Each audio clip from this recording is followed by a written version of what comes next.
tonight we bring you the story of John, a grandfather who ran to help those in harm's way and then needed to be rescued himself by helicopter. Sammy, your dad was airlifted off the roof of the kiosk of your holiday park. How's he doing? And what happened? Yeah, so typical dad, he's always one to help others before himself.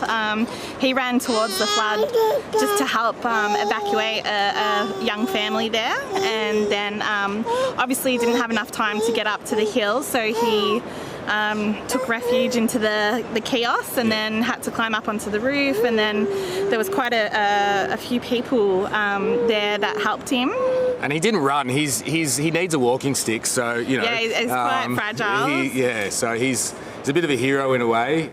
So he just jumped in. You know, his first instinct was to help. Did you get any warning this was coming? No.